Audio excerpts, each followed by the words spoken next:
My dear student, अस्सलाम वालेकुम वरहमतुल्लाहि वबरकातुहू। उम्मीद है कि आप खैरियत से होंगे। तो 9th क्लास का पीरियड है इस्लामियात का। इससे पहले हम सूरह अनफाल का एक रुकू पढ़ चुके हैं। आज से हम दूसरा रुकू स्टार्ट करेंगे। तो आइए स्टार्ट करते हैं। औज़ु बिल्लाहि मिनश शैतानिर रजीम, बिस्मिल्लाहिर रहमानिर रहीम। युग़श्शिकुमुन्नुआस अमनतम मिन्हु व युनज़्ज़िलु अलैकुम मिनस समाइ माअन लियुतहिरकुम बिही व युज़हिब अन्कुम रिज़ शैतानि व लियरबित अला कुलूबिकुम व युसब्बित बिहिल अक़दाम। इस आयत को समझने के लिए सबसे पहले चंद बातों का समझना ज़रूरी है। वो ये है कि ग़ज़वा बदर के मौका पर जहाँ पर मोमिनीन ज़ाहरी असबाब की वजह से परेशान थे कि मोमिनीन की तादाद भी कम थी, 313 थी, और उनके पास असलहा भी कम था, जबकि कुफ़ार के पास असलहा भी ज़्यादा था और उनकी तादाद भी ज़्यादा थी, 1000 के करीब थी। तो दूसरी बात यह है कि मोमिनीन जिस इलाके पे थे वो रेतला इलाका था, यानी रेत थी, और जहाँ पर कुफ़ार जिस इलाके पे थे तो वहाँ पे मट्टी थी और पानी की बहुत किल्लत थी। जहाँ पे पानी मौजूद था और वो इलाका जो है कुफ़ार के कब्ज़े में था और मोमिनीन के पास पानी भी नहीं था, तो इस वजह से बड़ी परेशानी का आलम था।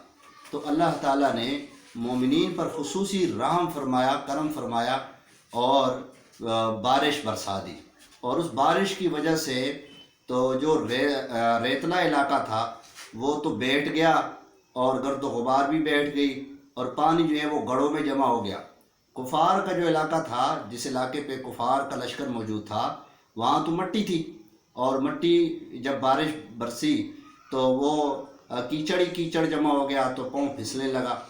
तो इससे मोमिनीन को अल्लाह ताला ने उसी दौरान नींद की कैफियत तारी कर दी, यानी ऊँग तारी कर दी, और फिर मोमिनीन के लिए पानी वज़ू के लिए, नहाने के लिए वो अवेलेबल था। तो अल्लाह ताला ने मोमिनीन पर इस बारिश की वजह से उनके दिलों को तस्कीन अता फरमाया। जब वो ऊँग से, नींद से दोबारा उठे तो अल्लाह ताला ने उनके दिल से खौफ व इराज को ख़त्म फरमाया। तो आइए इसका तर्जुमा करते हैं। युग़श्शिकुम मुन्नुआसा, जब ढाँप दिया अल्लाह ने तो तुम्हारे ऊपर ऊँग की चादर, नींद की चादर, अमनतन मिन्हो, अपनी तरफ से तस्कीन की, व युनज़्ज़िलु अलैकुम मिनस समाइ माअन, और उतारा तुम पर आसमान से पानी, लियुतहिरकुम बिही, ताकि पाक कर दे उस बारिश के पानी से तुम्हें, वयुज़हिब अन्कुम, और दूर कर दे तुमसे, रिज़ शैतान, शैतान की निजासत, नापाकी, पलीदी, वलियरबित अला कुलूबिकुम, और मजबूत कर दे तुम्हारे दिलों को, वयुसब्बित बिहिल अक़दाम, और तुम्हारे कदमों को जमा दे, यानी इस्तिकामत आ जाए जंग में कुफार से लड़ने के लिए। इससे अगली आयत है इज़ यूही रब्बुका इलल मलाइकति अन्नी माअकुम फथब्बितुल लज़ीना आमनू। इस आयत को समझने के लिए चंद बातों का समझना ज़रूरी है। वो ये है कि ग़ज़वा बदर के मौका पर अल्लाह ताला ने अपने महबूब हज़रत मोहम्मद सल्लल्लाहु अलैहि वसल्लम से ये वादा किया था कि मैं मुसलमानों की नुसरत और मदद के लिए आसमान से फ़रिश्ते उतारूँगा।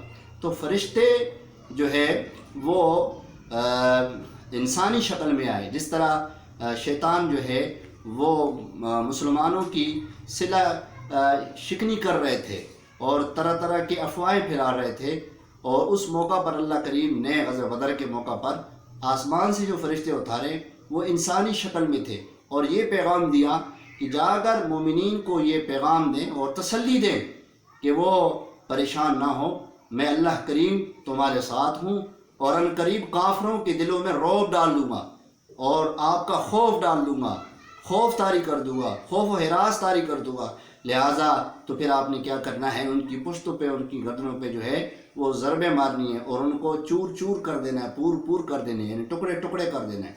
तो इस आयत को का तर्जुमा करते हैं, इज़ यूही रब्बुका, जब वही की तरह रब ने इलल मलाइकति, फरिश्तों की तरफ, अन्नी माअकुम, मैं तुम्हारे साथ हूँ, फसब्बितुल लज़ीना, साबित कदम रहे, अल्लज़ीना आमनू, वो लोग जो ईमान लाए, सउल्की, अन करीब मैं डाल दूंगा, फी कुलूबिल लज़ीना काफ़रू रोबा, काफरों के दिलों में तुम्हारा रौब, खौफ, दबदबा, फज़रिबू, बस मारो, फौक़ अल-आनाक़, उनकी गर्दनों पर, وَضْرِبُوا اور مارو مِنْهُمْ ان کو کُلَّ بنان ہر پور پور.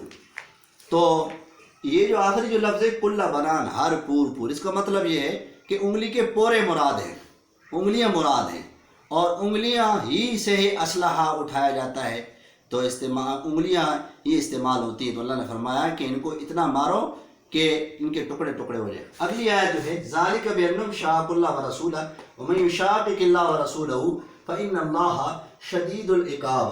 اس آیت کریمہ میں اللہ تعالیٰ نے اس بات کو بیان کیا ہے کہ کفار کو یہ سزا کیوں ملی. غزوہ بدر میں 1000 فرشتے اتار کر ان کے ٹکڑے ٹکڑے کر دیے گئے. اللہ تعالیٰ نے ایمان والوں کو فتح عطا فرمائی. یہ اس لیے کہ انہوں نے اللہ اور اس کے رسول کی مخالفت کی. جو اللہ اور رسول کی مخالفت کرے گا اس کا انجام یہی ہے.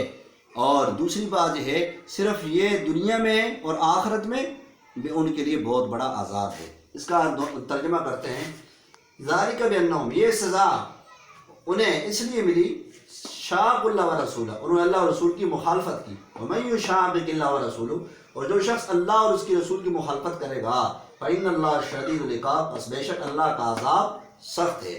ذالکم، پھر جب فرشتے جب ان کو ان کے ضربے مار رہے تھے ان کی گردنوں پہ، ان کی پشت پر، تو پھر فرشتے یہ کہہ رہے تھے اب چکھو اس عذاب کو، اللہ اور رسول کی مخالفت کا عذاب اور سزا ہے، اس کو چکھو. ذالکم فذوقوہ، یہ تمہارے لیے وہ سزا، اب اس کو فذوقوا چکھو. وَأَنَّ لِلْكَافِرِينَ عَذَابَ النَّارِ، بے شک کافروں کے لیے عذاب النار دوزخ کا عذاب ہے. یہ آیت نمبر 11، 12 اور 13 اور 14 ہم نے آج پڑھی ہیں. تو اس کے متعلق جو سوالات ہیں مختصر طور پہ اس کو حل کرتے ہیں. پہلا سوال ہے بدر کے میدان میں اللہ تعالیٰ نے مسلمانوں کی تسکین کے لیے کیا کیا؟ بدر کے میدان میں اللہ تعالیٰ نے ایمان والوں کی تسکین کے لیے، اطمینان قلب کے لیے آسمان سے بارش برسائی، جس کی وجہ سے ایمان والوں کو تسکین ملی. غزوہ بدر میں آسمان سے پانی کیوں برسایا؟ غزوہ بدر میں آسمان سے پانی اس لیے برسایا تاکہ مومنین جو ہے شیطان کی نجاست سے، پلیتی سے پاک ہو جائیں اور ان کے اللہ تعالیٰ جو ہے قدموں کو جما دے. اگلا سوال ہے سوال نمبر 3، غزوہ بدر کے موقع پر اللہ تعالیٰ نے فرشتوں سے کیا ارشاد فرمایا؟ غزوہ بدر کے موقع پر اللہ تعالیٰ نے فرشتوں سے یہ فرمایا کہ جا کر ایمان والوں کو یہ تسلی دے کہ میں اللہ تعالیٰ تمہارے ساتھ ہوں، ان قریب کافروں کے دلوں میں تمہارا رعب ڈال دوں گا، خوف اور دبدبہ ڈال دوں گا. تو پھر تم نے کیا کرنا ہے؟ ایک تو فرشتے آئیں گے، دوسرا آپ کا رعب ان کے دل میں پڑ جائے گا تو وہ ڈر جائیں گے، لہذا آپ ان کی گردنوں پہ، ان کی پشتوں پہ آپ نے ضربے مارنی، ان کو قتل کرنا ہے. کفار کو سزا کیوں دی گئی؟ سوال نمبر 4، کفار کو سزا کیوں دی گئی؟ کفار کو سزا اس لیے دی گئی کہ انہوں نے اللہ رسول کی مخالفت کی، اور جو اللہ رسول کی مخالفت کرے گا تو اللہ کا عذاب تو سخت ہے. اگلا سوال ہے اللہ اور اس کے رسول کی مخالفت کرنے کا انجام کیا ہوتا ہے؟ اللہ اور اس کے رسول کی مخالفت کرنے کا انجام وہ اللہ کا سخت عذاب ہے. اور آخری سوال ہے کفار کے ساتھ آخرت میں کیا سلوک کیا جائے گا؟ اس آیت میں موجود ہے کفار کے لیے آخرت میں وَأَنَّ لِلْكَافِرِينَ عَذَابَ النَّارِ، وہ دوزخ کا اور آگ کا عذاب ہے. تو آج کے لیے اتنا ہی کافی ہے. وآخر دعوانا ان الحمد للہ رب العالمین.